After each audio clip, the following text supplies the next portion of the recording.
You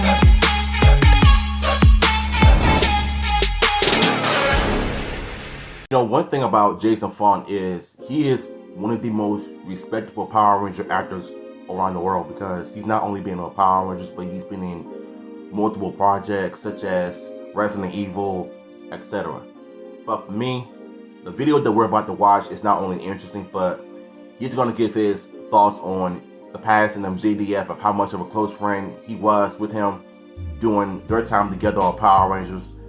But something else really interesting happened. So he's going to talk about it in the interview. So let's get to it. Hey everybody, this is Jason Faunt from Power Rangers Time Force and Resident Evil. I am here in Singapore Comic Con, the first Ranger to ever come to Singapore. So Hey, shout out to very excited to be here. Singapore.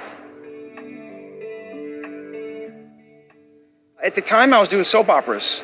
So I just, trying to get whatever job you can, and then this one kind of came through. Yeah, Red for Lost Galaxy, didn't get it. A year of my life goes by working on different stuff. Soap opera started for me a bit.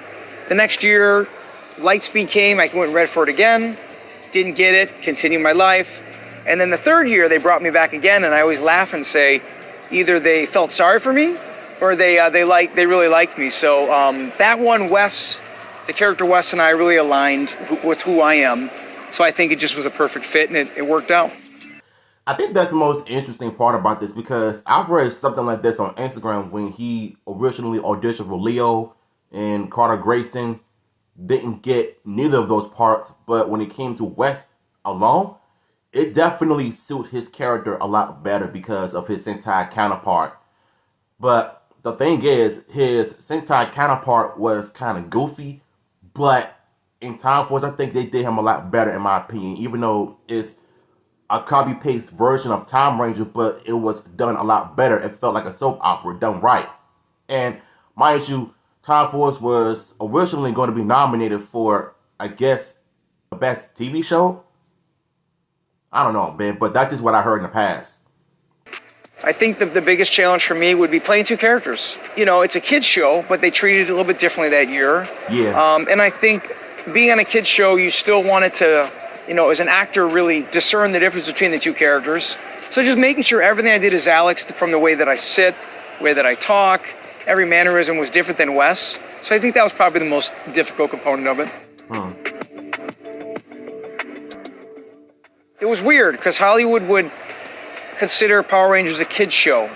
And they didn't take it seriously from an acting perspective, which is crazy because, our season was very dark. It was, they really went over the character development. So at first, no. But it's like weird because it Power Rangers has really built itself up. Now, I'm getting movie offers and movie roles because a lot of these kids were fans growing up. Now they're making projects. So if they see my name and do it, or they're reaching out, so now it's helping me 20 years later, which is insane. Wow. You know what? I'll be honest when I said this, because Power Rangers, for the most part, is a kid's show, but at the same time, a lot of people in the industry look at Power Rangers as just a kid's show. From, like he said, they're not going to be taking you seriously if you start on that one project alone. But I think, for me, what really ruined Power Rangers for the most part is the bad acting. I get that it's a kid's show, but you don't need to insult their damn intelligence, because kids are way smarter than we are. And to me, they know about the social medias, they know about what's going on in society, but you don't need to talk down to your audiences and make them feel stupid or insult their intelligence. But you cannot blame the actors. You can just blame the producers and writers of how these acting chops turned out for the most part. But for me, I kind of agree with him a little bit, because, I've always looked at Power Rangers, from my personal experience growing up with it. You look for the good in the acting and the storytelling of how mature and dark it's going to be. But I think, like you said, with Time Force, it was more grounded. It was dark. It was mature. It felt like you was watching Days of Our Lives, All My Children, in General Hospital. All of those soap operas you see weekly, daily, weekly. You know what I'm saying? But for me, I think when Hollywood looks at Power Rangers for the most part, they don't look at just for being a kid show when it comes to the action and say, yeah, power up! Like, you know, stuff like that. No, like, they don't, they look at Power Rangers like that. They would rather just look at something that, oh, it's a kid show, so we're not going to take it seriously. But if they actually took their time to watch most of the season, I think they will honestly get it. Power Rangers is not just known for its campy, cheesy, corny moments. Maybe it's because they probably think of Power Rangers like that when it comes to like their acting, being a kid show. You know, kids are stupid. They're not supposed to know this and that. That's not really true at all. You know what I'm saying? If you look at most of the old Power Rangers seasons, like in space, Lightspeed Rescue, Time Force, for example, maybe Wild Force, I think you will know that some of those moments are very dark and mature, even though it's a kid's show.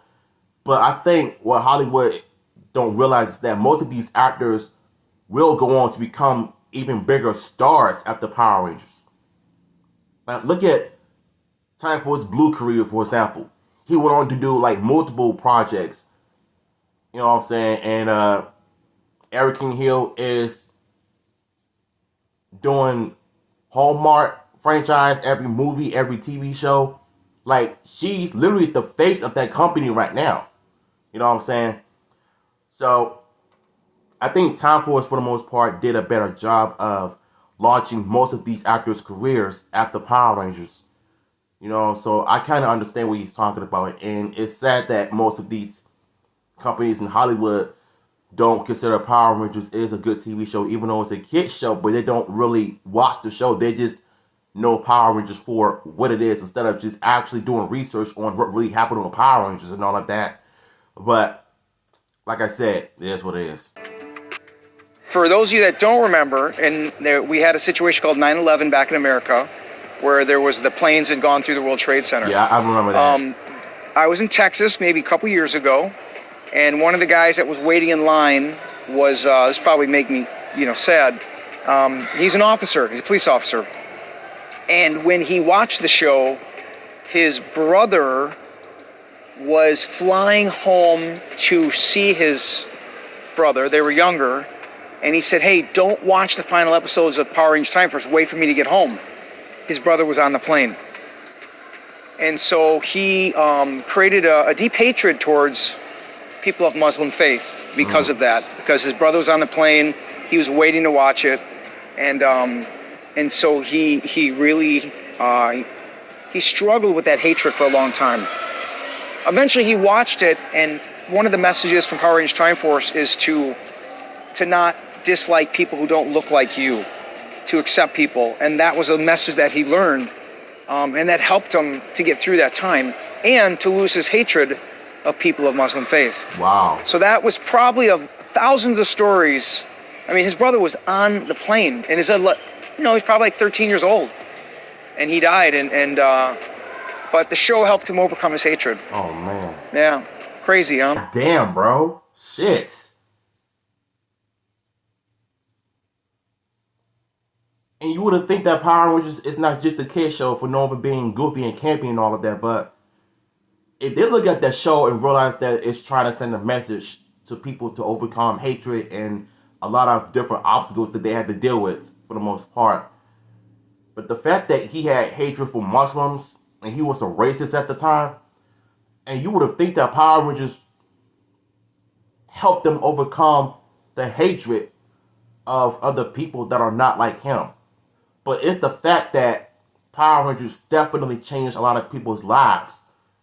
You know, in terms of watching their favorite characters struggle with difficulties in learning and overcoming disabilities of a broken arm or a disabled leg and stuff.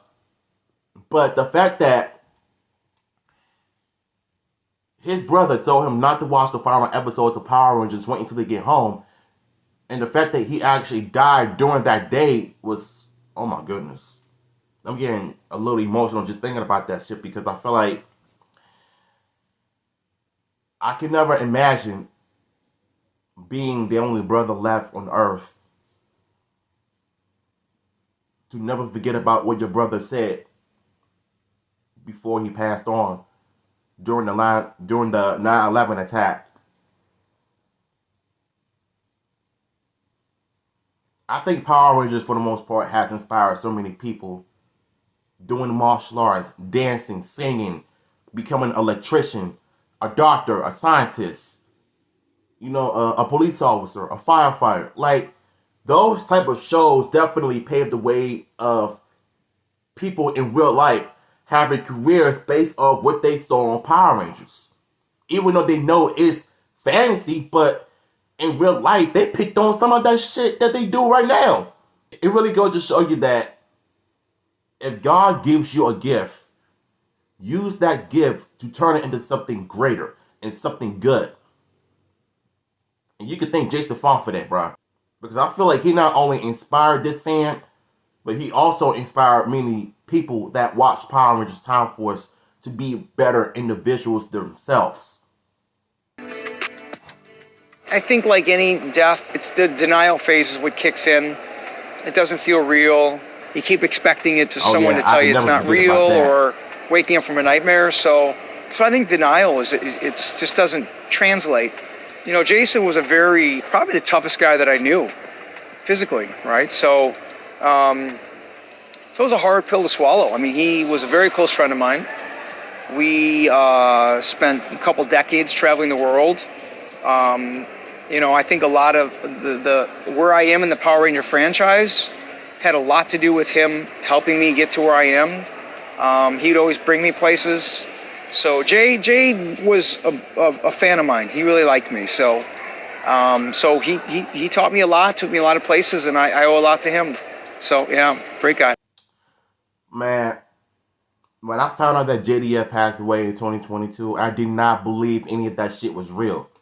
Until I saw Twitter, I saw Facebook, I saw TikTok. Like, it was all over the media.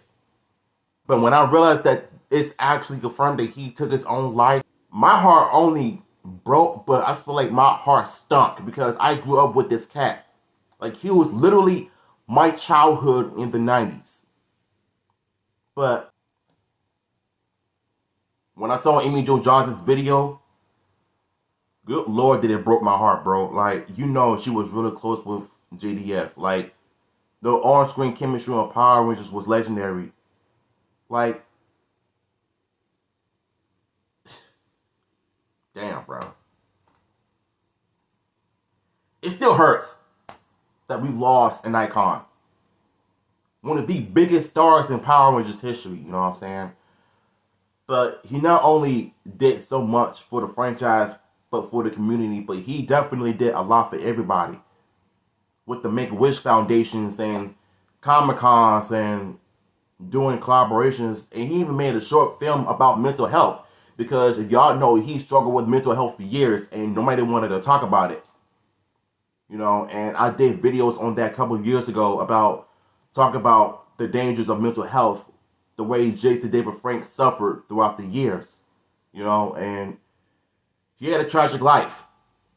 But I will always, listen, I want to remember JDF as a person. Yes, he was rough around the edges, you know what I'm saying? But to me, I want to look at him as a person who did so much for the world. And he was a God-fearing man as well. So you have to respect that he's a Christian, he's a God-fearing man. He's not perfect, but in God's eyes, he's worth it. Information from multiple articles, social media, Power Rangers co-stars sharing their thoughts and prayers to his family, of how close he was as a friend to theirs, and shit like that just makes you want to just appreciate life even more. Because you never know what you have until it's gone. So life is too short, y'all. To be honest, continuing to talk about him. So when the questions came up, they were saying, hey, if you don't want to answer those, I'm like, no. I mean, like, let's talk about it. You bring up his name, you bring up his legacy, what he meant to you, how it can help other people. So I think continuing to bring people's names up and talk about them is a good thing. Like you would a loved one or parent or grandparent that dies. bringing them up, just keeping something that remembers them by you. You keep their name fresh out there, and Agreed. We went to a lot of places together. It's funny, no one's ever asked me that question. Maybe because but I'm trying to think of the one that comes to mind. The one that I always enjoy is we were in New Zealand filming, and we were filming outside somewhere, and so they had porta potties set up for like bathrooms, and it was kind of like when you're filming, if you're hiking somewhere and there's like public porta potties, it was kind of like, because we were out there, we had to just use, and him and I both ate something, at stomachache. So we were in these porta potties going to the bathroom at the same time, but they were so bad. They reeked so bad. Both of us were going to the bathroom while we wanted to throw up. So we're laughing while we're throwing up, and we're talking through the walls, and I'll always remember that. So he's on the other side of the stall, and he's like, oh my God, this is awful. And we're gagging, we're throwing up, but we're laughing, but we're sick. So, and I always laugh at that. He's like, oh my God, this is like prison. So. And man, shout out to Jason Faunt once again. Like, Power Rangers is not just a kids show, it's a show that inspires so many people, not just kids, but of all ages. You know, why do you think that Hasbro took over Power Rangers when it came to like Beast Morphers and Dino Fury and Cosmic Fury and Once and Always?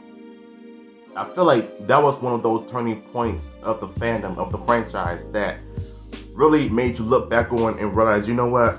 Some of the things that I like what they did, but there are things that I hate what they did. But regardless, I feel like Power Rangers, for the most part, has changed a lot of people's lives. But when it comes to JDF, however, I feel like that was like the turning point of him becoming an icon in the Power Rangers franchise, but was close friends with a lot of his co-stars, what they did in real life. So you have to separate the character from the person. So Jason Faunt, great guy. Wes is my favorite character. If he were to come to DC one day, man, I want to have my companion to take me to my first Comic-Con just to meet him, because he's one of those Rangers that I idolize, because Time Force is not only a good show, but it was dark, mature, and it took itself very seriously. That's what I love for the most part. And yeah, link to the original video will be down below.